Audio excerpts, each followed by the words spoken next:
વર્ણન કરવા માટેની બુદ્ધિ.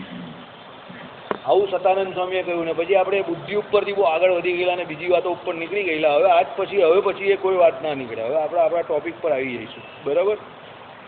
કહેવાનો મતલબ શું છે? આશ્રિતોના સૂરજય મનને પણ સુજય કરી આપનારા શ્રી હરિ ભગવાનને પોતાના દિવ્ય ચરિત્રો વર્ણન કરવા પ્રવર્તેલાને તેમાં ઉપયોગી બુદ્ધિ આપવી તે લેશ પણ દુષ્કર નથી. એવા ઈશ્વરીય નિધિ ભગવાન અજ્ઞાનીઓને એટલે ભગવાનના સ્વરૂપને યથાર્થ નહીં જાણનારાને તો મનુષ્યને સમાન અનીશ્વર જણાય છે, તેમને તો દુષ્કૃતિ જાણવા.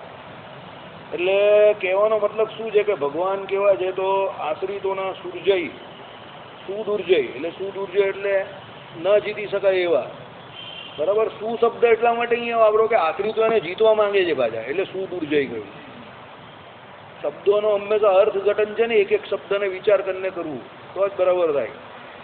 ભગવત ભક્ત જે છે તે ઇન્દ્રિયોને લાલ લડાવવા માટે નથી જીવતો, એને મનને જીતવું છે તો પણ એને નહીં જીતી શકતો, એટલે એને સુદુર્જય કહ્યું. જે અભક્ત છે એના માટે તો એ કેવું છે? દુર્જય જ છે, કારણ કે એનાથી તો જીતાવાનું જ નથી, એટલે દુર્જય કહ્યું. ભગવત ભક્ત અને સુદુર્જય એટલા માટે કહ્યું એ ધારે ભગવાનનું ભજન કરે તો જીતી શકે એવો છે, અને એને જીતવું પણ છે, એટલે એને સુદુર્જય કહ્યું. આઈડિયા આવ્યો તમને? પછી શું કહ્યું? સુદુર્જય મનને પણ સુજય કરી આપનારા. સુજય એટલે જીતી આપનારા. કેવી રીતે જીતી આપે છે? તો જો કરી આપનારા શ્રી હરિ ભગવાન જીતાડી આપે છે. ભગવાનને પોતાના દિવ્ય ચરિત્રો વર્ણન કરવા પ્રવર્તેલાને તેમાં ઉપયોગી બુદ્ધિ આપી તે લેશ પણ દુષ્કર નથી.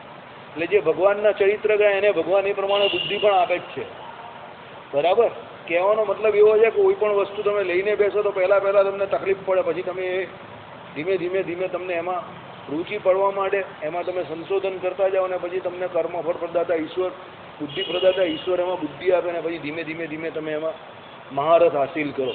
એની પાછળ પડેલા લેવું. તો આમાં ભગવાનનો મુદ્દો પણ એવો જ છે કે ભાઈ ભગવાનના શાસ્ત્રોનું વર્ણન કરવું, શાસ્ત્રનો અભ્યાસ કરવો, પહેલાં પોતે તમારી બુદ્ધિથી કરો, મોટા પુરુષ પાસે જાઓ, ગુરુ કરો તમે, પછી ધીમે કરતા જાઓ, સંપ્રદાયમાં રહ્યો, ભજન કરતા જાઓ, એટલે ભગવાન તમારી મતિ બુદ્ધિ સુધારે, તમને જ્ઞાન શક્તિ જે છે તે અર્પણ કરે અને એના દ્વારા તમને એમ કે ભગવાનના સ્વરૂપનું જ્ઞાન થાય.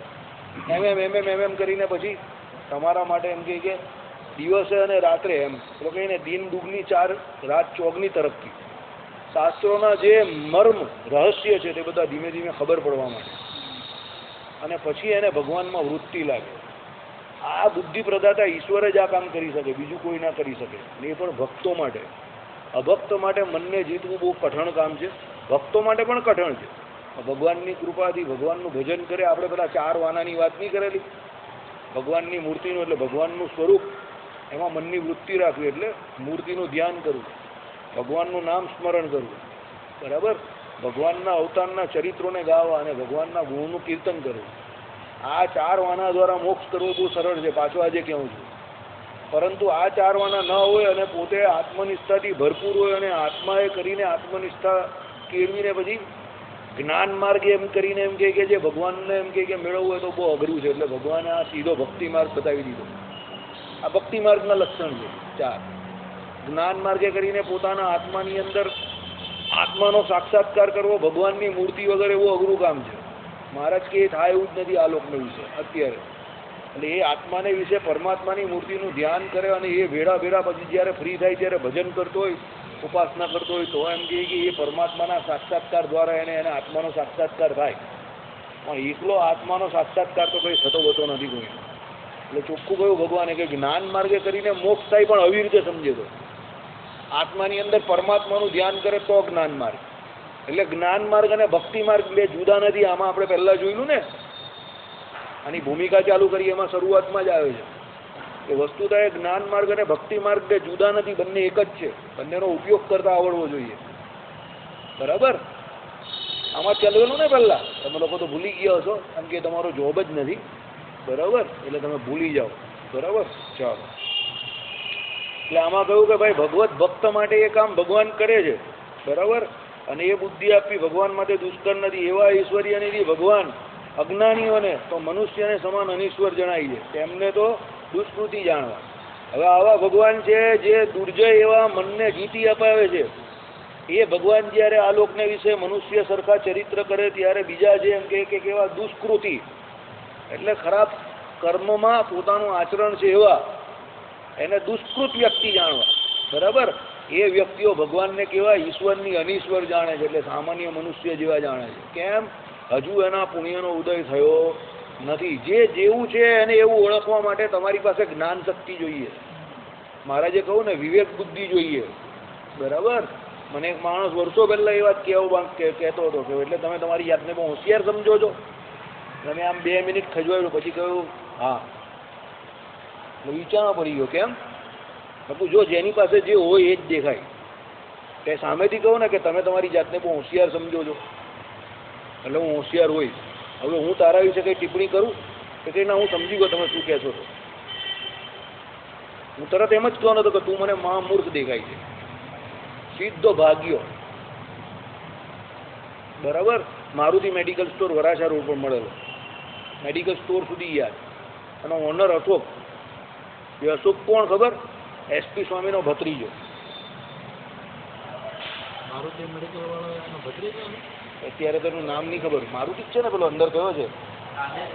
મહેશ્વરની બાજુમાં મારું. નહીં, એ મારુતિ નહીં. એ નહીં, એ તો નહીં. એનું નામ શું તું બોલ? અશોકનું નામ એનું મારુતિ નહીં. કયું મેડિકલ? પેલો આપણે માતાવાડીમાં અંદર પેલો વિનોદ ડાવરાનો પેલો બીજો પેલો એક માણસ હતો, એને ખોલેલો ને. એને પોતાનું વિનોદ ડાવરાને ત્યાં પહેલાં પ્રેક્ટિસ કરતો હતો, પછી એનો પેલો એ હતો કમ્પાઉન્ડર ને એની બાજુમાં એને મેડિકલ કરેલો. વર્ષા મેડિકલ. આનો ભત્રીજો અમને એસપી સ્વામીનો ભત્રીજો અશોક. વર્ષા મેડિકલ એની બાજુમાં ઓલો ડોક્ટર ઝાકાણી ચામડી વાળો હતો. બસ એની સામે હતો. હિંમત જાગાણી. બધું પૂરું થઈ ગયું, એનું કામકાજ તમામ થઈ ગયું. અહીંયા મંદિર આવતો હતો હિંમત જાગાણીનો પહેલાં 6 વાગે. અહીંયા આવવાનું બંધ કર્યું ને એના ચક્કર પૂરા થઈ ગયા. મારા બાપુજી એને કહ્યું અહીંયા આવતા રહેજો, તમારા ચક્કર બધા બીજા કારણે ચાલે છે, પ્રેક્ટિસને કારણે નહીં ચાલતા. તો ભાઈ નહીં સમજા, આવતા બંધ થઈ ગયા અને ચક્કર બંધ થઈ ગયા એના. ચાલો, એ અલગ ટોપિક છે. ટૂંકમાં કહેવાનો સાર શું છે? તમારી જ્ઞાન શક્તિ તમે જે કાર્ય કરો છો એને આધારિત છે. મારે જે કહ્યું ને, લીલા અગર ભાંગ્ય પીવે તો ભક્ત હોય કે અભક્ત હોય, બેને ચડે. એટલે તમે સારા માણસ હોવ તો પણ તમે દુષ્કર્મ કરો અને કુસંગ કરો તો તમારી બુદ્ધિ બગડે જ. એટલે તમારી જ્ઞાન શક્તિ વધારવી ઘટાડવી તમારા પોતાના હાથમાં છે. આઈડિયા આવી ગયો? સમજ્યા? એનો અભિમાન નહીં કરવાની વાત ને. મેં પેલાને જવાબ બી અભિમાનથી નહીં આપેલો, કારણ કે એ માણસ સામેની પાર્ટી વાળો હતો, જેને આપણે 2 દિવસથી વખાણ કરીએ જ ને હમણાં. એ સામેની પાર્ટી વાળો એ હતો. બરાબર? એટલે એ ભાઈને મેં જરા એ વાત કરી, જેમ અહીંયા કરી તો ચચરાટ થતો હતો ને, જ્યાં જ્યાં પહોંચ્યો હતો ફેસબુક પર ને બધે, તો ઘણાને ચચરાટ થયો. એને ત્યાં આવેલો એ જે ઉપર છે એ કોલોની જેવું જ છે ઉપર, તમે જો ને નીચેનો મેડિકલ છે તે ઉપર રહેતો હતો એ બંડીઓ. એ નીચે આવીને આની પાસે જવાબ નહીં હતા બિચારા પાસે. વર્ષા મેડિકલ વાળો નહીં ના, એ તો બહુ પાકો આપણો. એ તો અહીંયા આવે અશોક ને એનો ભાઈ બેવ. બરાબર? એ તો સત્સંગી પાકો. એના બિચારા પાસે જવાબ નહીં હતા. એટલે કે ભગત જરા ભાઈને જરા જવાબ આપી દો નહીં. જવાબ તો આપવા આપણે બેઠેલા જ છે પહેલેથી. બરાબર? જવાબ તો આપણે આપવા બેઠેલા જ છે, એમાં કોઈ ના નહીં પડાય. જવાબ હા, એટલે જવાબ આપી જ દેવાના જ્યાં જાય ત્યાં. ટેન્શન નહીં લેવાનું. પછી પેલો બીજો હતું ને કે ભગત હવે પેલો અહીંયા આવતો બંધ થઈ ગયો. મારું બહુ માથું ખાતો હતો કે તમારી ગાદીમાં આમ છે ને તેમ છે ને એટલે જુદા પડ્યા ને, ગાદીના લોચા હતા એટલે જુદા પડ્યા ને, શાંતિથી ભજન નહીં થાય ને. બરાબર? બધી બહુ માથાકૂટ કરતો હતો. એટલે એને જવાબ મેં આપી દીધો. હું ગાદીમાં લોચા ગમે તે હોય તો એ ગાદીમાં રહીને જ મોક્ષ થાય એવું છે.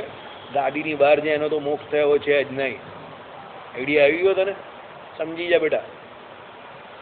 બરાબર? એટલે કહેવાનો મતલબ શું છે? જ્ઞાન શક્તિ તમારા કર્મને આધીન છે. જેને જ્ઞાન શક્તિ વધારવી હોય, ભગવાનનું ભજન કરવાનું, ધ્યાન કરવાનું, ઉપાસના કરવાની, સત્શાસ્ત્રનો અભ્યાસ કરવાનો, ભગવાનના ભક્તનો કોઈ દિવસ દ્રોહ નહીં કરવાનો, અભક્તનો કદાપી પક્ષ નહીં લેવાનો. બરાબર?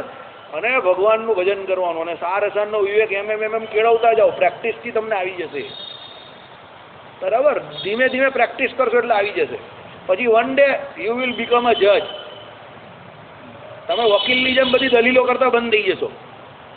તમે જ્યાં સુધી એ દલીલના સ્ટેજમાં હોય ને ત્યાં સુધી તમારે સમજવાનું કે હજુ મને કોન્ફિડન્સ ઓછો છે, આત્મવિશ્વાસ ઓછો છે. ભાઈ તમે જજ બની જશો ને એટલે ફટાફટ શાસ્ત્રમાં જે કહ્યું છે એ પ્રમાણે જજમેન્ટ જ આપશો કે ભાઈ આ જજમેન્ટ છે મારું.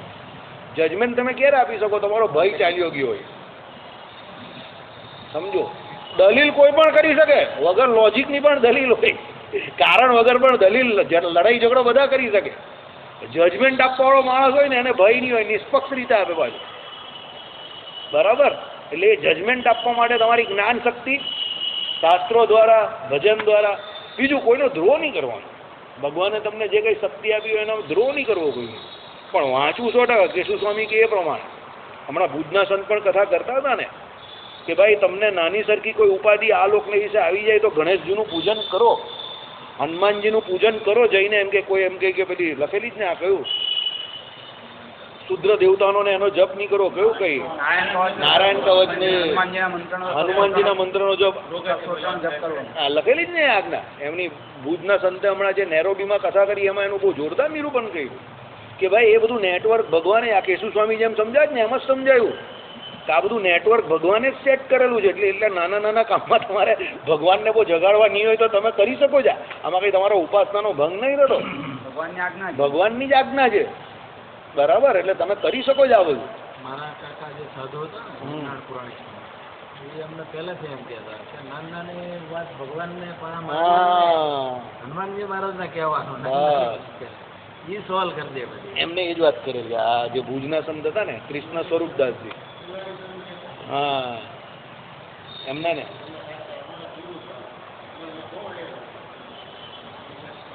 પછી અહીંયા તમે ઓળખતા હશો પેલા હાઈટ બોડી વાળા આપણા પેલા ખાનદેશી કૃષ્ણ સ્વરૂપદાસજી, એ પણ કહેતા હતા એ હું વાતે એ પણ એમ કે હું વાતે ગોદા મારવા જાય તારા બાપને, એમ કે એમનું બોલવાનું જરા એકદમ તડફર વાળું, એકદમ દેશી બોલવા વાળા. એ કે હે એ તરત જ કહી દે એ હું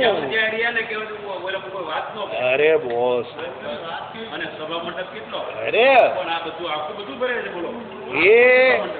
એ માણસ મેન બિહાઇન્ડ પ્રોડક્ટ જે સ્લોગન છે ને એમાં નંબર 1 એ વ્યક્તિનો ભાઈ, main behind product.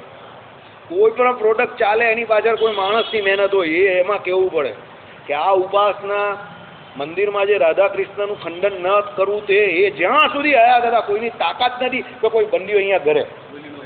Main behind product એમ માણસને એવો પ્રભાવ એમ. એક ભાઈ આવીને આવું કંઈક કહેવા ગયા તે કહી કે આ બધું તે કરેલું જ કે આ બધું મેં કરેલું જ, કરનાર તો તારો ને મારો બેઉનો બાપ છે, તો એનું કહેલું માનવું કે તારું કહેલું માનવું? તું શીખીને કા આવ્યો એમ કે આ બધું તને શીખવાડવા વાળો કોણ એમ કે આ બધું? અને તને જેને શીખવાડ્યું એને તો ભલે શીખવાડ્યું પણ તું કાં એમ કે ઘાસ ચારવા ગયેલો? આ બધું ઘાસ ને ખેતરા ને આ બધું ગામમાં મૂકીને આવ્યો ને તો પછી અહીંયા શહેરમાં હું કામ લઈને આવ્યો આ બધો કચરો?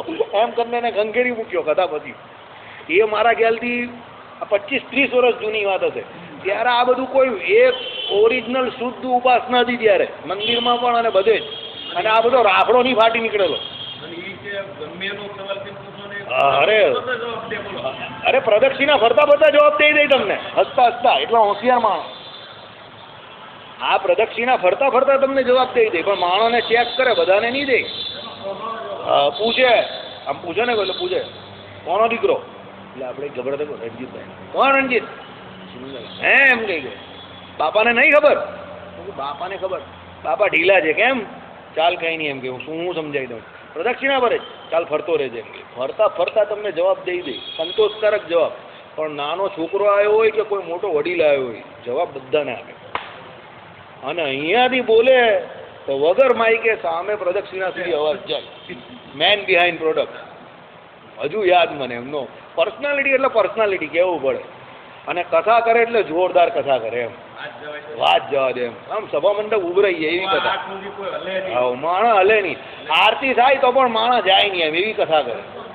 જો મેં તમને શું કહ્યું, જ્ઞાન શક્તિ તમારી ઉપાસના ભજન તમારી નિષ્ઠા ઉપર છે. આનું નામ વ્યક્તિ કહેવાય, જ્ઞાન શક્તિ કહેવાય એમ. અને કોઈ સારો હોય ને એના વખાણ કરવામાં કોઈ દિવસ ડરવું નહીં. શાસ્ત્રમાં લખેલું છે સત્સંગી જીવનમાં, સારો હોય અને સારો કેવો હા હા હા, ડંકો નહીં પાડી શકે. અને એણે એવું કંઈ કીધેલું કે પુરાણના સાતને પણ જે પૂજાના વાલ્ય વિશે કે ભૂમિ નિર્મૂળ હોય. હે એને કીધું હાથને પણ એમ પુરાણ નો છે કે બોલો. ના, હોશિયાર માણસ હતા, હોશિયાર માણસ હતા ને ભજનવાળા માણસ હતા.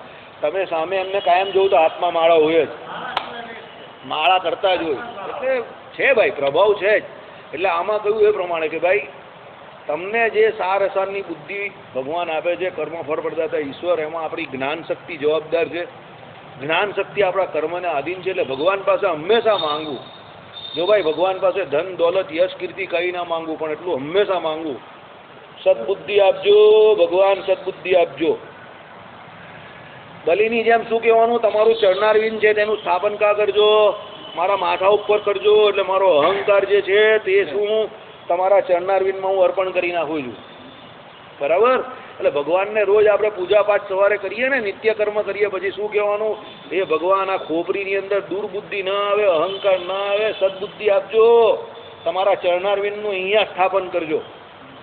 બરાબર. જેને કરીને મારી બુદ્ધિ ન બગડે. બરાબર ને. બીજું શું માંગવું, તમારા સ્વરૂપનું જ્ઞાન આપજો. સદબુદ્ધિ આવશે એટલે ભગવાનના સ્વરૂપનું જ્ઞાન આવશે જ, અને ભગવાનના સ્વરૂપનું જ્ઞાન આવશે એટલે સદબુદ્ધિ પણ આવી જશે. બંને એકબીજાના પૂરક છે. આટલું થાય એટલે તમારું પૂરું કામ થઈ ગયું. જય સ્વામિનારાયણ. બીજી કઈ જરૂર જ નહીં.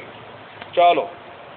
એટલે ભગવાન તો ઈશ્વર છે. જે એમ કે દુષ્કૃત કરનારા છે અને સામાન્ય મનુષ્ય કે અનીશ્વર જાણે છે. હવે લખ્યું ને, ઔજાનંતી મા મૂઢા માનુષીમ તન્નમ આશ્રિતમ પરમ ભાવમ અવજાનંતો મમ ભૂત મહેશ્વરમ. ગીતાનો શ્લોક છે.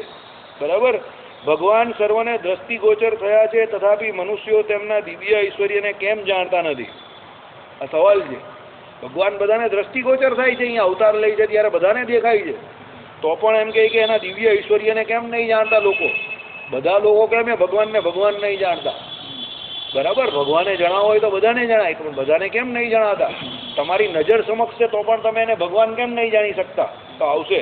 તેનું કારણ આ શ્લોકથી બતાવે છે, એનો જવાબ આપે છે. સમજો. એટલે દરેક માણસને સત્યની ઓળખાણ નહીં થતી. કેમ નહીં થતી? દ્રષ્ટિ ગોચર હોય છે તે કેમ નહીં થતી? એનું કારણ આ બતાવે છે. સાંભળો. પ્રત્યક્ષ ભગવાન મહા અપરાધીઓ ઉપર પણ અતિશય ક્ષમા એટલે પર અપરાધ સહનરૂપ રાખે છે. ભગવાન હાજર હોય ત્યારે મહા અપરાધ પણ કોઈએ કર્યો હોય તો ભગવાન એને શું, ક્ષમા વીરસ્ય ભૂષણમ, એટલે વીર માણસનું ભૂષણ જેમ કરીને ભગવાન બધાને માફ કરે છે. નિગ્રહ કરવાની અતિશય શક્તિ હોવા છતાં પણ તત્કાળ નિગ્રહ કરતા નથી. નિગ્રહ કરી શકે જ ભગવાન બધાનો. નિગ્રહ એટલે તમને ખબર ને, બધાને નિયંત્રણમાં લઈ શકે છે, કાબુમાં લઈ શકે છે. જ્યારે કાબુ નિયંત્રણની કા વાત છે. જય સ્વામિનારાયણ કરી શકે છે. બરાબર. જય સ્વામિનારાયણ એટલે તમે સમજી ગયા ને, પૂરા કરી શકે છે ભગવાન બધાને, પણ ભગવાન કરતા નથી. અને પોતાની શક્તિને દમે છે એટલે પ્રકાશ કરતા નથી.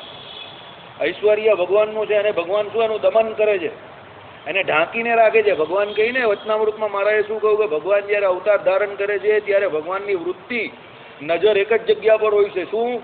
પોતાના ઐશ્વર્યને ઢાંકવા પાછળ જ હોય છે. એટલે ભગવાન પોતાનું ભગવાનપણું, પુરુષોત્તમ પોતાનું પુરુષોત્તમપણું જણાવતા નથી, ઢાંકીને રાખે છે, અને આપણા જેવા સામાન્ય મનુષ્યની પેટે વર્તે છે.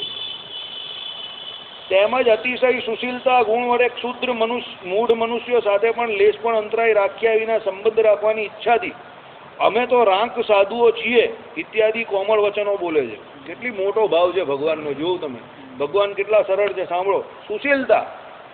ભગવાન કહેવાય છે બહુ સુશીલ છે. બરાબર. શીલ એટલે કેવું કે બધા જોડે બહુ સારું વર્તન રાખે છે, અને ચારિત્ર એકદમ ભગવાનનું કેવું છે, એકદમ શીલ, ચોખ્ખું. બરાબર. કોઈની જોડે અનગઢ વાત કે ગમે તેમ વાત કરતા નથી. ગુણ વડે ક્ષુદ્ર મૂઢ મનુષ્યો સાથે, ક્ષુદ્ર એટલે હાવ નીચી કક્ષાના, મૂઢ કોઈ વાતમાં નહીં સમજે એવા, બરાબર, લેશ પણ અંતરાય નહીં રાખતા એમની જોડે, ભળી જાય છે એની જોડે. અને શું રાખે છે? અમે તો રાંક સાધુઓ છીએ ઇત્યાદિ કોમળ વચનો બોલે છે. અમે તો એકદમ નાના ગરીબ સાધુ છે એવું ભગવાન બોલે છે.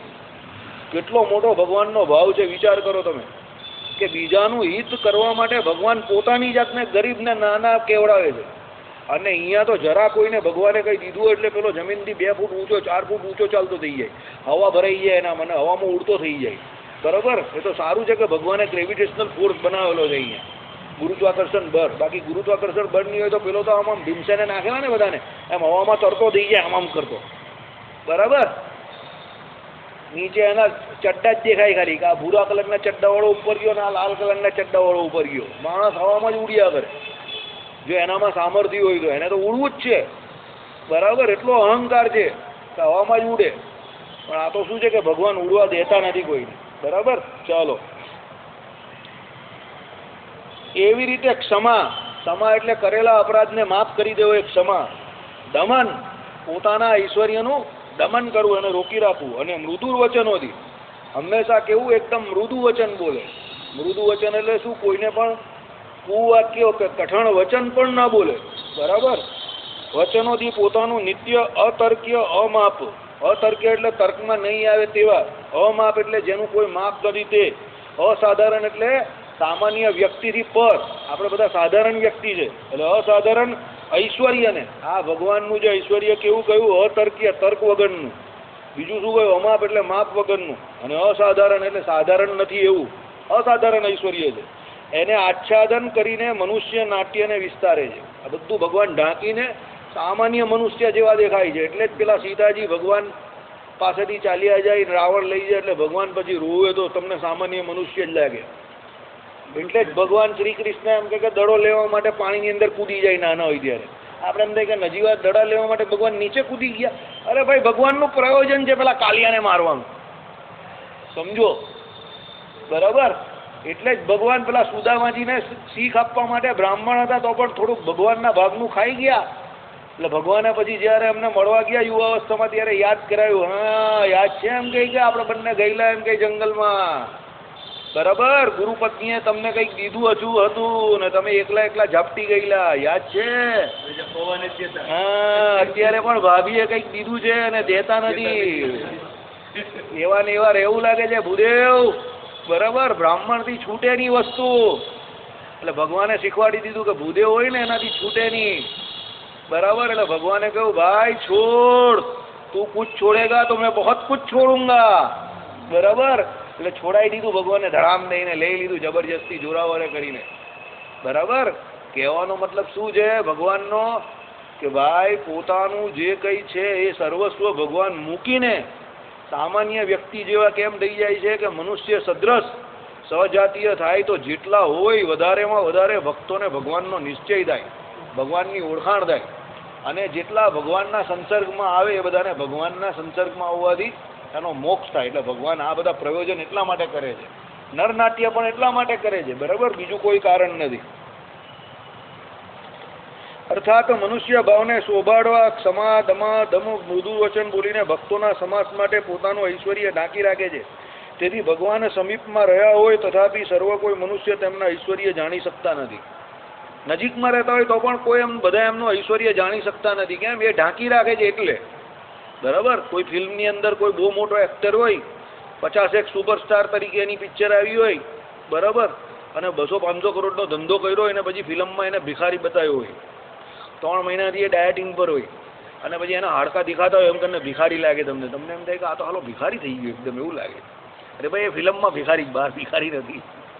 આ બહુ મોટો માણસ છે, એ તો અંદર નાટક કરે છે એવું, બરાબર. એટલે ભગવાન અહીંયા ઐશ્વર્ય ઢાંકીને મનુષ્ય જેવા દેખાય એટલે બીજાને શું થાય કે આ તો સામાન્ય મનુષ્ય છે.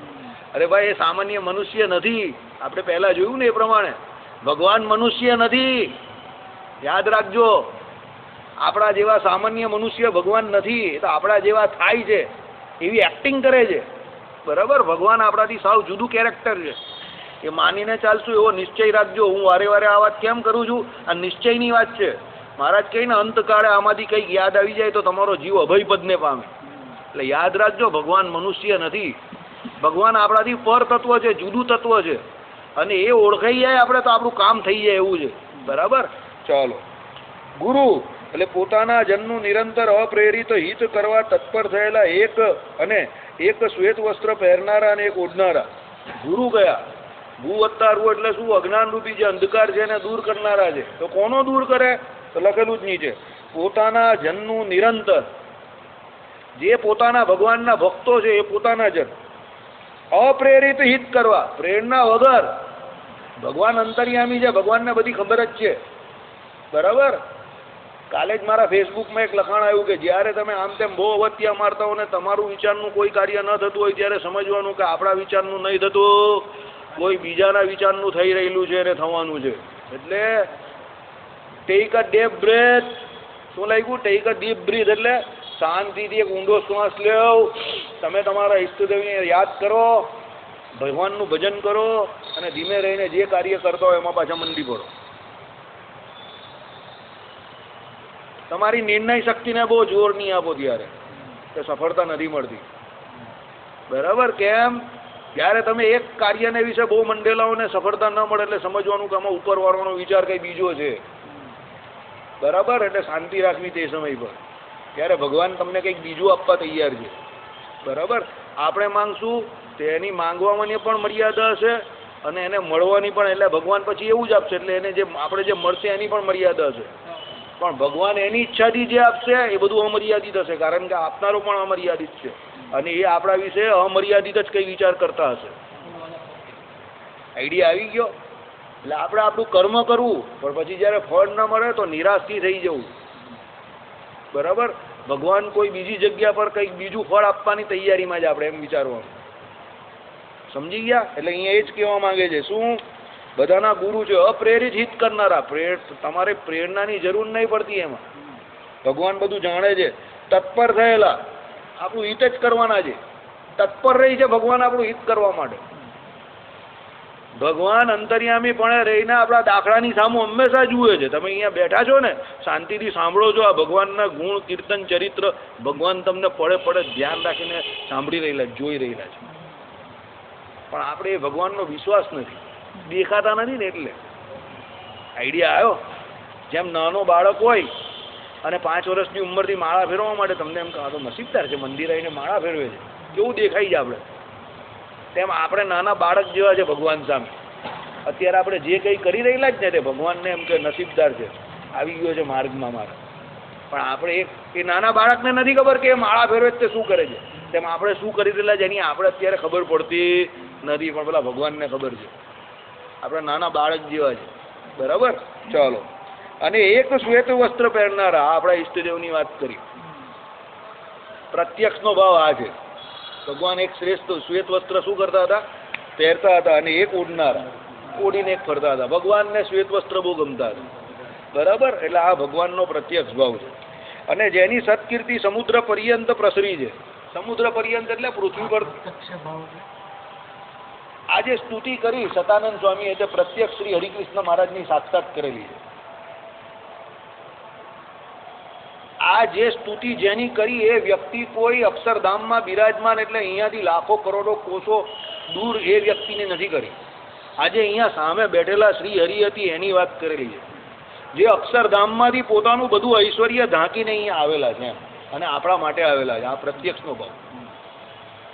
આ કોઈ એવી વ્યક્તિ નથી જે ઇનવિઝિબલ હોય, પેલો જોરાવરે કરીને આપણે પેલું ઠસાઈ દઈએ ને અપ્રત્યક્ષ હોય ને એવું. એ ભાઈ હું કેમ માની લેવાનું, વધારે માથાકૂટ નહીં, એવું નહીં. પ્રત્યક્ષનો ભાવ અને પ્રગટનો ભાવ એક જ. પ્રગટ ને પ્રત્યક્ષ. પ્રગટ એટલે સામે ને પ્રત્યક્ષ એટલે સામે. આ પ્રગટનો ભાવ તમે કહો કે પ્રત્યક્ષનો ભાવ. એમ પ્રત્યક્ષ હોવું એટલે તમારી સામે નયન ગોચર, તમારી દ્રષ્ટિની સામે. નારાયણ મુનિદેવ આપણા માટે પ્રત્યક્ષ છે. ઘનશ્યામ મહારાજ આપણા માટે પ્રત્યક્ષ છે. અત્યારે આ શાસ્ત્ર આપણા માટે પ્રત્યક્ષ છે. શાસ્ત્રમાં રહેલા ભગવાનના શબ્દો એ પ્રત્યક્ષ ભગવાન છે આપણા માટે. કેમ? ભગવાનની વાણી છે. શિક્ષાપત્રી પ્રમાણે મારી વાણી એ મારું સ્વરૂપ છે. આ મૂર્તિ પ્રત્યક્ષ છે. આચાર્ય શ્રીએ જે મૂર્તિમાં પ્રાણ પ્રતિષ્ઠા કરી એ મૂર્તિ આપણા માટે પ્રત્યક્ષ છે, કારણ કે પ્રગટ સામે ઊભી રહેલી છે.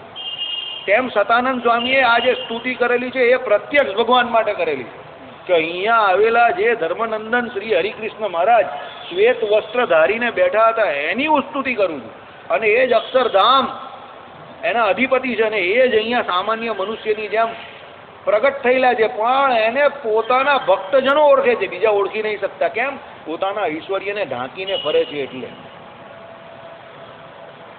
આઈડિયા આવ્યો? બહુ મોટી વાત કરેલી છે કે ભગવાન અહીંયા વિચારતા હતા ત્યારે પણ એવા ઘણા હશે કે જે ભગવાનને ન ઓળખતા હોય, એટલે એનો જવાબ આપે છે.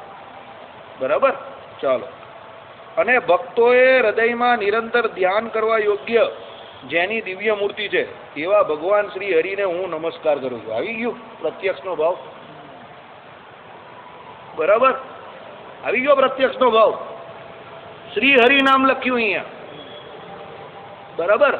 કેમ લખ્યું શ્રી હરિભાવ? ભક્તોએ હૃદયમાં નિરંતર ધ્યાન કરવા યોગ્ય જેની દિવ્ય મૂર્તિ છે કહી દીધું. અને આગળ શ્વેત વસ્ત્ર અને શ્વેત ઓઢવાનું એક વસ્ત્ર એમ કહ્યું. એટલે જે મૂર્તિ મારી સામે બિરાજમાન નર રૂપે છે એ જ સાક્ષાત નારાયણ છે અને એ જ પોતે સમગ્ર ઈશ્વરીયને ઢાંકીને અહીંયા મનુષ્ય રૂપે વર્તે છે. એ બીજા કોઈ નહીં, પણ સાક્ષાત શ્રી હરિ છે, એ જ નારાયણ છે, એ જ ભગવાન છે, એ જ પુરુષોત્તમ છે. અને એનું જ ધ્યાન કરવાનું છે અને અમે એનું જ ધ્યાન કરી રહ્યા. આવો પ્રત્યક્ષનો ભાવ બતાવ્યો. બરાબર. ચાલો. યદ્યપિ મહામંગળ મૂર્તિ ભગવાનના સ્મરણથી વિઘ્ન માત્રનો વિનાશ થઈ જાય છે. સાચી વાત છે. ભગવાનની મૂર્તિનું તમે એ કરો ધ્યાન ભજન ઉપાસના એટલે તમારા દરેક વિઘ્નનો નાશ થઈ જાય. મંગળ ભવન અમંગળ તથાપિ વિઘ્ન સમૂહોને સમાવવા માટે જ શ્રી કૃષ્ણનો જેમાં અંશથી અનુપ્રવેશ છે એવા વિઘ્ન વિનાયક ગણપતિની લોક મર્યાદાને પાલન કરવા માટે પ્રાર્થના કરે છે. આવી ગયું ને? કયું પુરાણ ગોપાલભાઈ? બ્રહ્મવૈવર્ત પુરાણ. બ્રહ્મવૈવર્ત પુરાણની અંદર ગણપતિજીને ભગવાન શ્રી કૃષ્ણના અંશાવતાર કયા છે. એટલે શ્રીજી મહારાજે આપણે પણ આ આજ્ઞા કરી છે, સતાનંદ સ્વામીએ આજે કરીને એ પ્રમાણે કે આ લોકમાં તમારે કોઈ પણ કાર્ય આ લોક સંબંધી કે પરલોક સંબંધી નિર્વિઘ્ન રૂપે કરવું હોય તો પ્રથમ કોનું? ગણપતિજીનું એ કરવાનું, ભજન કરવાનું, એટલે એનો સ્તોત્ર બોલવાનું. બરાબર. એટલે સતાનંદ સ્વામીએ પણ આ મંગળ કાર્યની શરૂઆત કરતા પહેલા કોનું મંગળાચરણ કર્યું? ગણપતિજીનું કહ્યું. ઉપાસનાનો ભંગ નથી, ઉપાસનાની અંદર છે ઉલટી. કોઈ એમ કહે ને કે ઉપાસનાનો ભંગ છે તો એને ભગવાનનો નિશ્ચય નથી. યાદ રાખજો. કેમ? જે માણસ ગણપતિજીનો સ્તોત્ર બોલવામાં કે ગણપતિજીનું મંગળાચરણ કરવામાં ભય રાખે છે, કે ડરે છે કે મને ઉપાસના મારી ભંગ થઈ જશે, એને હકીકતમાં શ્રીજી મહારાજની ઉપાસના નથી ને એનો નિશ્ચય નથી. જે નથી ડરતો એને જ છે. કેમ? કારણ કે આ કહેનાર બીજા કોઈ નહીં, ભગવાન પોતે અને સતાનંદ સ્વામી પોતે છે. સમજો. એટલે જે નથી કરતા, કે જે ભગવાન શ્રી હરિ સિવાય બીજી કોઈ મૂર્તિ પોતાના મંદિરમાં અત્યારે નવા નવા નથી પધરાવતા, એને ઉલટાનો ભગવાનનો નિશ્ચય નથી. સમજો. મારો એક મિત્ર હતો, મેં તમને ન કહ્યું, એને એક સરદાર માર્કેટના સાહેબે કહ્યું કે કાલે હું નહીં કા તું નહીં, આ બધું તારું તિલ તપ્પન ઉઠાડી દેજે. એ તો કાલે હું નહીં કા તું નહીં. સાહેબ જતા હતા એટલે એણે પાછળ કીધું, સાહેબ અહીંયા આવો. સાહેબ કે કેમ મને બોલાવ્યો? ગયો. સાહેબ તમે શું કહ્યું? હું નહીં કા તું નહીં. હવે હું તમને કહું, હું તો કાલે ખરો જ, તમે કાલે અહીંયા નહીં. સાહેબ વિચારમાં આ શું કહી? તમે સાહેબ ને, હું સામાન્ય માણસ ને, શાકભાજીનો ધંધો કરવાવાળો ને અહીંયા.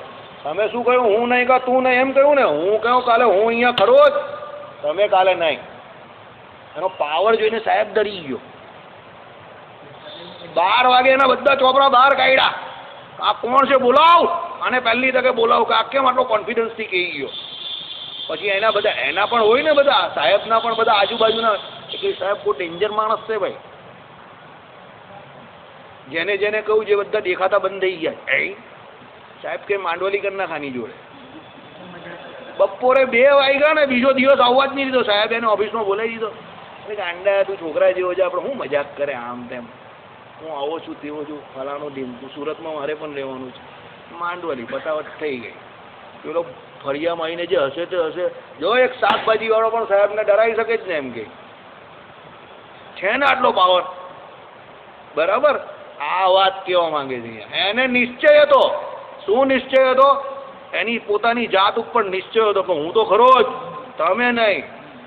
એમ તમને ભગવાનના સ્વરૂપનો નિશ્ચય હોય તો તમે ગણપતિજીના મંત્રનો પણ જપ કરી શકો.